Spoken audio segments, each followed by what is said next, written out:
നമസ്കാരം. Meenakshi fun and ഫുഡിലേക്ക് ഏവർക്കും സ്വാഗതം.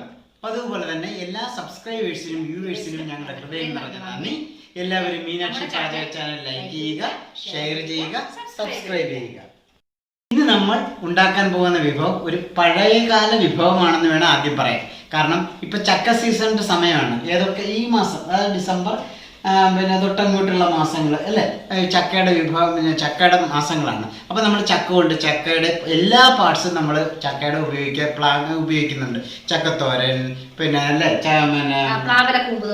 എല്ലാത്തിനും ചക്കയുടെ വിഭവം. അതിൽ നമുക്ക് മാറ്റി നിർത്താൻ പറ്റാത്ത ഒരു പ്രത്യേക ഒരു വിഭവമാണ് ചക്ക കൊണ്ടുള്ള വട, ചക്കക്കുരു വട. ഇത് വളരെ പണ്ട് നമ്മുടെ കട്ടൻ ചായയുടെ കൂടെ മഴക്കാലത്ത് ആളുകൾ കഴിച്ചുകൊണ്ടിരുന്ന വിഭവമാണ്. ഇന്ന് നമുക്കത് ചക്കക്കുരു വട എങ്ങനെ തയ്യാറാക്കാമെന്ന് നോക്കാം.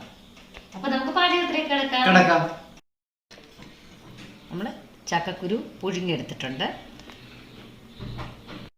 കുരു തോടെല്ലാം കളഞ്ഞ് പൊടിച്ചെടുത്തിട്ടുണ്ട്. നമുക്കിത് മിക്സിയിലൊന്ന് പൊടിച്ചെടുക്കാം. നമ്മൾ പുഴുങ്ങിയ ചക്കക്കുരു നന്നായിട്ട് അരച്ചെടുത്തിട്ടുണ്ട്. അതുപോലെ തന്നെ ഒരു പകുതി സവാള, അത് ചെറുതായിട്ട് പൊടിയായിട്ട് അരിഞ്ഞത്, 3-4 പച്ചമുളക് ചെറുതാക്കി അരിഞ്ഞത്. കുരുവല്ലേ, അപ്പം ഗ്യാസിൻ്റെ കൊണ്ട് നമുക്ക് വയറിന് ബുദ്ധിമുട്ടൊന്നും ഉണ്ടാകാതിരിക്കാൻ വേണ്ടി നമുക്കതിലേക്ക് 1/2 ടീസ്പൂൺ കുരുമുളക് പൊടി ചേർത്ത് കൊടുക്കാം.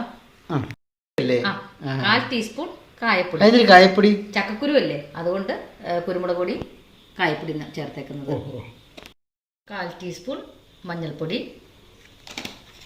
ഉപ്പ്. ഇനി നമുക്ക് ഇതെല്ലാം കൂടെ കുഴച്ചെടുക്കാം.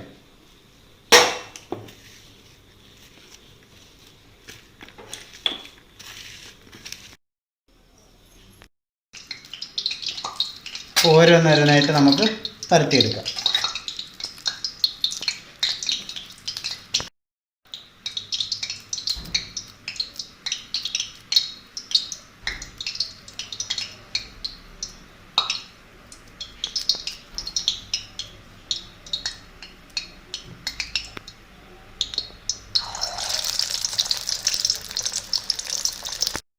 നമുക്കൊന്ന് തിരിച്ചിട്ട് കൊടുക്കാം.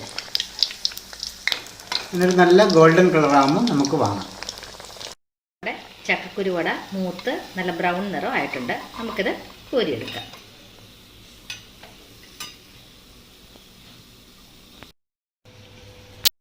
അപ്പം നമ്മുടെ ചക്കക്കുരു വട തയ്യാറായിട്ടുണ്ട്. എല്ലാവരും മീനാക്ഷി പാചക ചാനൽ ലൈക്ക് ചെയ്യുക, ഷെയർ ചെയ്യുക, സബ്സ്ക്രൈബ് ചെയ്യുക. പുതിയൊരു വീഡിയോ ആയിട്ട് നമുക്ക് വീണ്ടും കാണാം.